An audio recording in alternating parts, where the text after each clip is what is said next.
अर्जुन, जो भोग विलास का भक्त होता है वो परमात्मा का भक्त कैसे हो सकता है? ऐसे मनुष्य जो बाहर से भक्ति का प्रदर्शन करते हैं परंतु मन से विषयों के चिंतन और उनकी आसक्ति में लीन रहते हैं, वो भक्ति का केवल ढोंग करते हैं।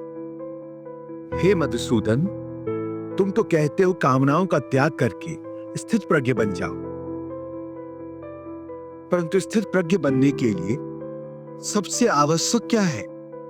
स्थिर बुद्धि। स्थिर बुद्धि? परंतु मनुष्य अपनी बुद्धि को स्थिर कैसे रख सकता है? आशा और निराशा दोनों से मुक्त होकर ही बुद्धि को स्थिर किया जा सकता है। बुद्धि स्थिर होगी तो इंद्रियों के विषयों का बल टूट जाएगा। यदि कोई किसी इंद्रिय को ही काट कर फेंक दे तो क्या उस इंद्रिय का विषय नष्ट हो जाएगा? नहीं अर्जुन, यदि किसी दुर्घटनावश किसी की आंखें अंधी हो जाएं, तो यह आवश्यक नहीं कि उसकी आंखें रूप की कल्पना करना ही छोड़ दें। आंखें ना होने पर भी उसका मन ऐसे दृश्यों की कल्पना कर सकता है जो उसे विषयों के मोह में फंसाए चले जाए। पार्थ, एक अंधा मनुष्य भगवान के स्वरूप की भी कल्पना कर सकता है।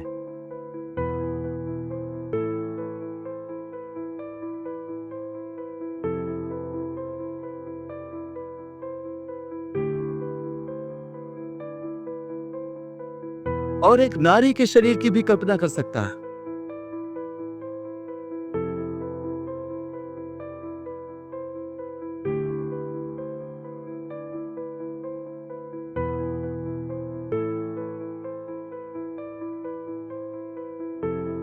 सो किसी इंद्रिय के होने ना होने से मन की वासना और आसक्ति में फर्क नहीं पड़ता।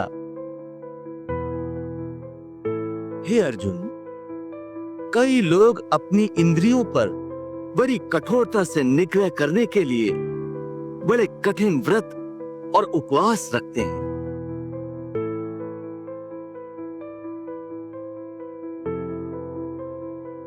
कई कई दिनों तक खाना पीना छोड़ देते हैं। फिर भी यदि उनका मन भांत भांत के स्वादिष्ट भोजनों की वासना में ही अटका रहे तो हठ के द्वारा किए हुए इस व्रत उपवास का क्या लाभ है?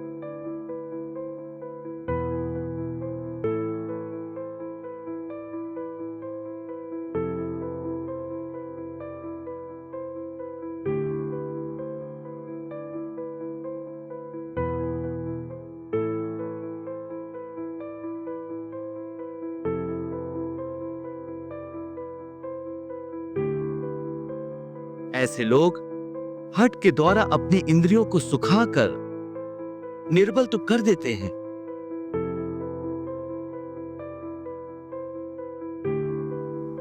परंतु इससे विषयों की आसक्ति का त्याग नहीं हो सकता। याद रखो, विषयों से अधिक खतरनाक है विषयों की आसक्ति, और विषयों की आसक्ति का त्याग केवल इंद्रियों के निग्रह से नहीं हो सकता। आसक्ति का त्याग केवल मन के निग्रह से होता है। जब मन निरासक्त हो जाए तो इंद्रियां अपने अपने विषयों को भोगती हुई भी इन विषयों से निरासक्त रहती हैं। जैसे कमल का फूल पानी के अंदर रहते हुए भी सूखा ही रहता है, जल की एक बूंद भी उसके पत्ते पर नहीं ठहर सकती। इसलिए मैंने कहा है कि पहले ज्ञान के द्वारा बुद्धि को स्थिर करो। बुद्धि मन को स्थिरता देगी, फिर मन इंद्रियों को इस प्रकार विषयों से खींच लेगा जिस प्रकार एक कछुआ खतरे की जरा सी आहट पाते ही अपने अंगों को अपने भीतर ही समेट लेता है। हे पार्थ, यदा संघर्ते चायम कूर्मो अंगानीव सर्वशः इंद्रियाणि इंद्रियार्थेभ्यस् तस्य प्रज्ञा प्रतिष्ठिता। वो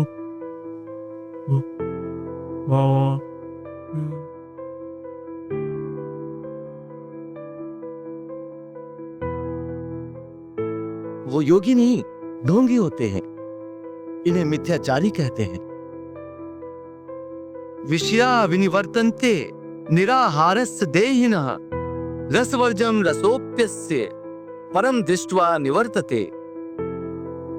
कर्मेन्द्रियाणि संयम्य य आस्ते मनसा स्मरन् इंद्रियार्थान विमूढ़ात्मा मिथ्याचारः स उच्यते। पार्थ, स्थित प्रज्ञ मनुष्य की बुद्धि स्थिर रहती है, अपने मन पर उसका नियंत्रण रहता है। स्थित प्रज्ञ को भोग और उपभोगों में रस आसक्ति नहीं होती। वो शुभ अशुभ वस्तुओं की प्राप्ति होने के बाद भी न प्रसन्न होते हैं और न दुखी होते हैं। पार्थ, ऐसे महापुरुषों को पूर्ण विश्वास होता है कि ईश्वर सदा सर्वदा उनके साथ है, इसलिए वो किसी भी परिस्थिति में विचलित नहीं होते। ये कहना आसान है केशव। साधारण मनुष्य के लिए इस मानसिक स्तर पर पहुंचना बहुत कठिन है। इसके लिए सांसारिक मनुष्यों को किसी दैवी सहायता की आवश्यकता होगी। तुमने ठीक कहा अर्जुन। भगवत कृपा के बिना कोई भी कार्य सिद्ध नहीं हो सकता। इसलिए मनुष्य को अपने पुरुषार्थ के साथ साथ प्रभु की भक्ति का भी आश्रय लेना चाहिए। हे अर्जुन, परमात्मा की भक्ति करने से मन सात्विक हो जाता है और विषयासक्ति पूर्णतः समाप्त हो जाती है। और यदि आसक्ति का नाश नहीं हुआ तो आसक्ति का नाश नहीं हुआ तो मनुष्य का सर्वनाश हो जाता है। सर्वनाश? हाँ पार्थ, सर्वनाश। हे अर्जुन, आसक्ति के मारे हर मनुष्य किसी भी विषय के आकर्षण और मोह में फंसकर सोते जागते निरंतर उसी का चिंतन करते रहते हैं। मनुष्य किसी सुंदर स्त्री के प्रेम में पड़ जाता है, जो जागते हुए उसी की कल्पना और सोते में उसी के सपने देखता है। इस प्रकार निरंतर चिंतन से आसक्ति की नींव पर काम की भावना उभरने लगती है।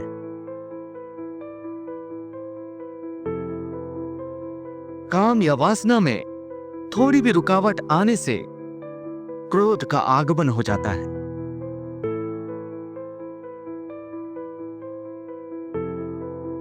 जहां क्रोध है वहां सम्मोह अथवा अविचार अथवा अविवेक भी है।